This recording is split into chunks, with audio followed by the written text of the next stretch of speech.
विषय पत्र देतो तर आहे बघा, वाचा तुम्ही, वाचले का पूर्ण? आपल्याकडे एअरटेलच्या गॅलरीमध्ये बघा वर्ण चौथीला आहे, एअरटेलच्या गॅलरीमध्ये आणि कॉलिंग ह्याच्यामध्ये मराठी तुम्हाला एम्प्लॉय ठेवायला प्रॉब्लेम आहे काय? एअरटेलला काय प्रॉब्लेम नाही. मग असं का वारंवार होत आहे की एअरटेलच्या गॅलरीमध्ये मराठी बोलणारे मुलं किंवा मुली नसतात?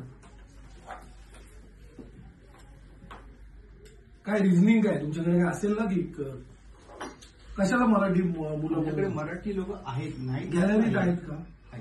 आहेत. मग आता जो काल प्रकार घडला त्या गॅलरीमध्ये एकही मराठी बोलणारा कोण नव्हतं? चेकर लागणार आपल्याला, म्हणजे का झालं नाही किंवा का एअरटेलच्या दिल्लीच्या प्रशासनाला अशी इच्छा आहे की एअरटेलचं एकदा असं आंदोलन झालं होतं, काचा फुटलेला, तसं फुटल्यानंतरच काय माहितीये का, एअरची टेल खेचून त्याला जमिनीवर आणायचं का? नाही, असं काही नाही. मग असं काही नाहीये, मग कशासाठी थांबलाय तुम्ही?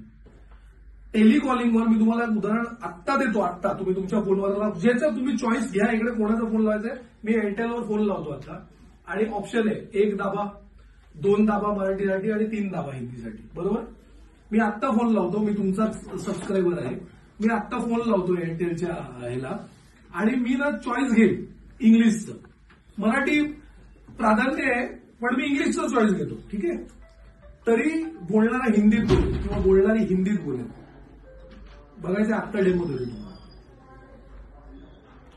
का असं होतं? मला असं वाटत नाही की ते आवश्यकता आहे. आपण याच्यावर मी बघू की याच्यामध्ये आपण काय काय करू. कसली आवश्यकता नाही? म्हणजे आता तुम्ही जे प्रूव्ह करायचं ते कशाला? असं अरे प्रूव्ह करायला म्हणजे मग त्याच्यामुळे मराठी मुलं मुलींना एम्प्लॉयमेंट नाही मिळत ना. नेहमी परत एअरटेलला येऊन हेच थोडी सांगत बसणार. काय माहितीये का तुम्हाला, एक गोष्ट लक्षात येते का की महाराष्ट्रात सगळ्यात जास्ती तुमचं सबस्क्रायबर आहे की नाही, सबस्क्रिप्शन आहे की नाही महाराष्ट्रात?